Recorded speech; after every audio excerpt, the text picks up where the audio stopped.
نئی فیکٹریز، میرے خیال میں کل پرسوں پرائم منسٹر صاحب جا رہے ہیں، 4 فیکٹری، 3 سیمنٹ اور 1 پیپر مل صرف چکوال ڈسٹرکٹ میں لگ رہے ہیں، 4۔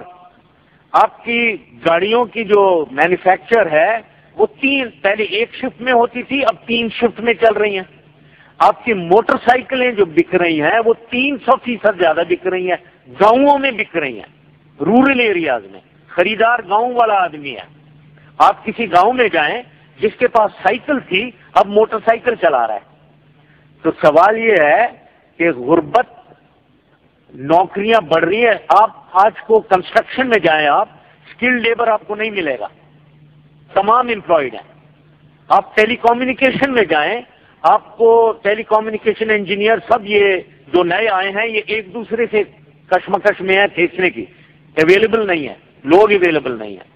آپ کسی انڈسٹری کے پاس جائیں، چاہے اسپورٹس انڈسٹری، چاہے آپ surgical instruments, engineer sector, engineering sector, تمام جتنی بھی آپ کی انڈسٹری ہے، it is booming at the moment.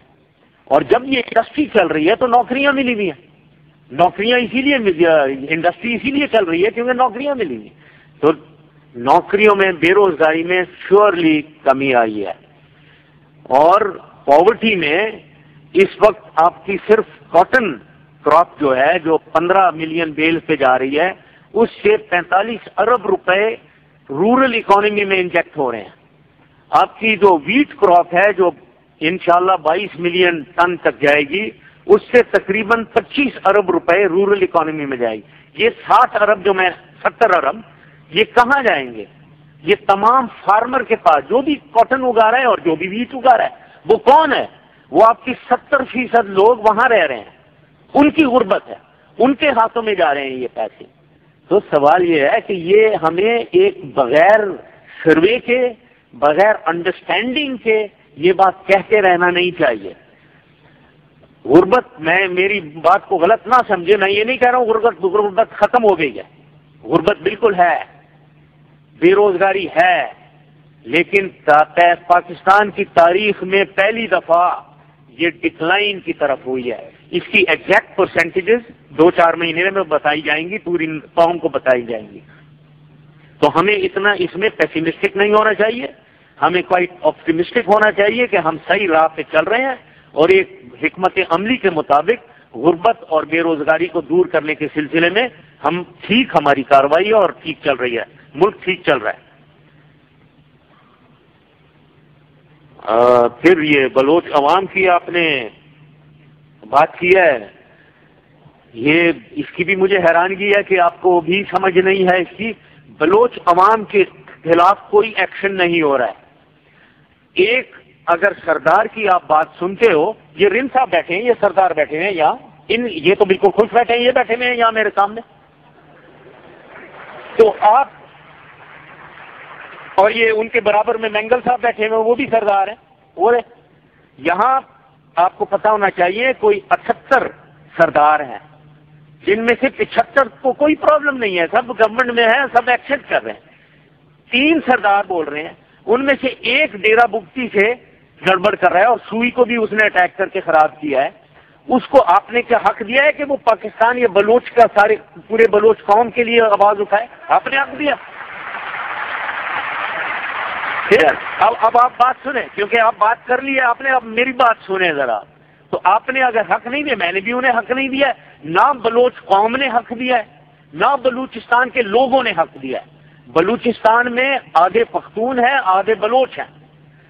اب آدھے بلوچ کو لو، بلوچ میں نے آپ کو بتا دیا یہ بیٹھے ہوئے ہیں۔ تو ایک ڈیرا بگٹی میں جس کی پاپولیشن میرے خیال میں 1 لاکھ بھی نہیں ہے، ادھر سے ایک آدمی اگر اٹھ کر نیشن کور کی رٹ کو چیلنج کرتا ہے، کیا اس کے خلاف بولنا چاہیے یا اس کے حق میں بولنا چاہیے؟ تو ان باتوں میں اپنے دماغ سے کنفیوژن ہٹائیں، اس دماغ سے کنفیوژن ہٹائیں اور چیزوں کی صحیح سمجھ رکھیں۔ صحیح سمجھ یہ ہے کہ کوئی ملک نہیں چل سکتا ٹھیک اگر رٹ آف دا گورنمنٹ نہیں چلے گی۔ رٹ آف دا گورنمنٹ کہیں بھی چیلنج ہوگا تو وہ ملک نہیں چل سکتا۔ افغانستان کی آپ ایگزامپل لیں، افغانستان کا پرابلم کیا ہے؟ وار لارڈزم. مطلب ایک انڈیویجول ہے، اس کے پاس ایک آرمی رکھی دی ہے اس نے ہزاروں لوگوں کی، ان کے پاس سارے ہتھیار ہیں اور وہ بیٹھا ہوا ہے. ایک نہیں، دسیوں ہیں وار لارڈ. اگر پاکستان میں بھی وار لارڈز بن جائیں، ایک ٹرائبل ایلڈرز ہیں، یہ ہمارے بزرگ یہ بیٹھے ہوئے ہمارے ساتھی، یہ ٹرائبل لیڈرز ہیں، اپنے بڑے اچھا سر آنکھوں پہ یہ اپنے ٹرائب کو دیکھتے ہیں، ان کی بہتری کے لیے کام کرتے ہیں. لیکن وہی ٹرائبل لیڈر اگر اپنے ٹرائب کے بگٹی کے کلپر ٹرائب ہے اور مسوری سب ٹرائب ہیں، ان کو انہوں نے نکال کے باہر کیا ہوا ہے اور ان کے بچوں کو مار دیا ہوا ہے. یہ آپ کو پتا ہے کیا؟ یہ پتا ہے کہ کلپٹ جو ہے وہ ادھر سے اپنے سوئی ایریا سے نکال کے ڈیرہ غازی خان اور ملتان میں مر رہے ہیں. یہ آپ کو معلوم ہے کیا؟ یہ کس نے نکالا ہے انہیں؟ یہ آپ کو پتا ہے کیا؟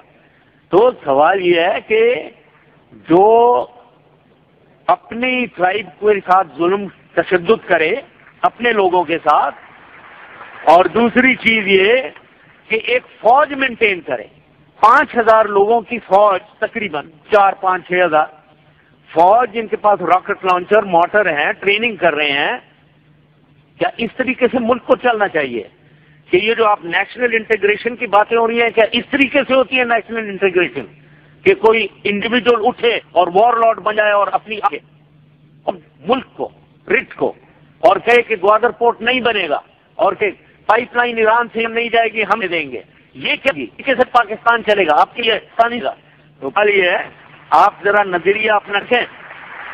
سبجیکٹ جتنی ڈسکشن ہوئی ہے، جتنے لوگ بولے ہیں، بات کی بہت پرٹیننٹ، یہ سب بالکل پرٹیننٹ کرنٹ سبجیکٹ ہے. ان کی صحیح سمجھ رکھنی چاہیے اور ان میں صحیح رویہ چاہیے اس کے بارے میں. کہ میری گزارش یہی ہے کہ آپ سب سے پہلے تو اپنے آپ لوگ کہیں اور کس طریقے سے آپ کیا ہم آہنگی پھیلا رہے ہیں یکجہتی یا ڈفرینشیٹ کر رہے ہیں، ہیٹریٹ کر رہے ہیں، یہ بھی دیکھیں اور صحیح طریقے سے سمجھیں. Thank you very much.